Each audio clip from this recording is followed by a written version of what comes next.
Have you recently had a C-section and are wondering what exercises you can do to start rehabbing your abdominal muscles? Well, you're in the right place. My name's Dr. Brooke Alysia. I'm a pelvic physical therapist, and I love helping women recover from C-section, making sure that they get their abdominal, core, and pelvic floor muscles working well together. So in today's video, I'm going to go through 3 different exercises that you can do in that early postpartum phase, around that 2 to 4 week postpartum, to make sure that your abdominal muscles are starting to work again the way that they should be.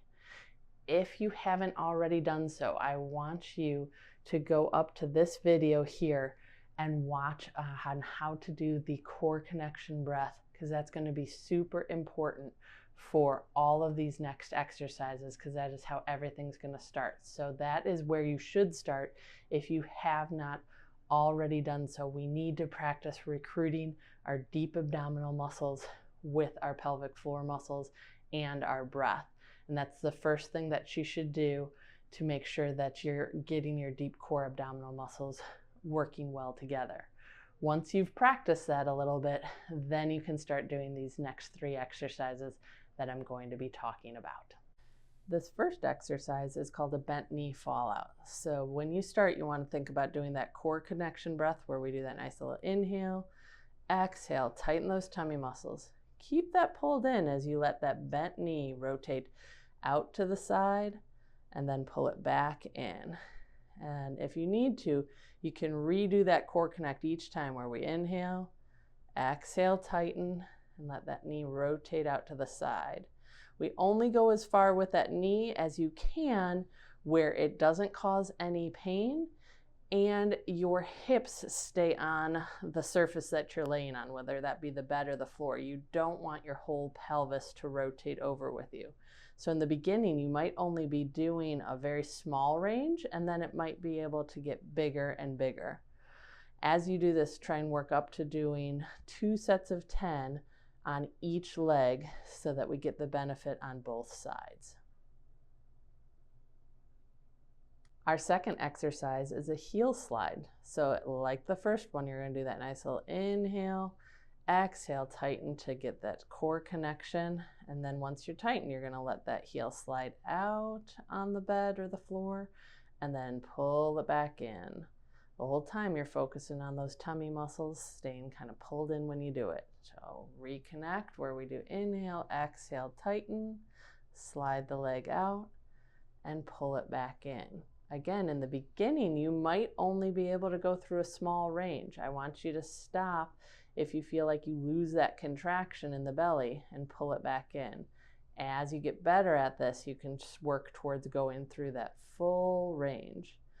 If you're doing this on your bed at home, you're probably going to find that it's easiest done with maybe just socks on or bare feet. If you have your shoe on, you're going to have to use a towel or something so that your foot can slide more easily. Just like the last exercise, try to work up to doing 2 sets of 10 on each side as long as it's pain-free. Exercise number 3 for this early C-section recovery is an abdominal march. Just like our other 2 exercises, you're going to do inhale, exhale, tighten the belly and the pelvic floor. Keep that pulled in as we lift one leg up off the table and then put it back down, and then lift the other leg up off the table and put it back down. In the beginning, you might have to reconnect with the core in between each leg lift to make sure that you're getting that nice tummy pull in and you're not feeling yourself hold your breath or push your belly out. As you get better at it, you might be able to do a couple of reps in a row before you have to reconnect with those core muscles. And just to keep it simple and moving along like the other exercises, let's go ahead and try and work up to doing 2 sets of 10 repetitions of the abdominal march. Let's do a quick recap of the exercises that we just did. We did a bent knee fallout, we did an abdominal march, and we did a heel slide. All 3 of these exercises are good early postpartum exercises to do, and maybe you can start doing them in like that 2 to 4 week postpartum, as long as you're able to maintain that core connection, that deep belly pull in, you're not holding your breath to perform the exercises, and you're not experiencing pain. If you are, I need you to stop and check in with a healthcare provider, or you might just be too early on and we need to wait a little bit longer before you can start doing these exercises. But these 3 exercises can help you build the foundation to a strong core. And after you've mastered these, be sure to check out our next video, which is going to go through a little bit more higher level abdominal exercises that you can start doing, say at about a month to 6 weeks postpartum. Thank you for watching our video. We hope you found it informative. We put out weekly content on pelvic health topics because we want people to be able to optimize their pelvic health throughout their lifetime. Make sure you like and subscribe our channel so that you're alerted when our next video becomes available.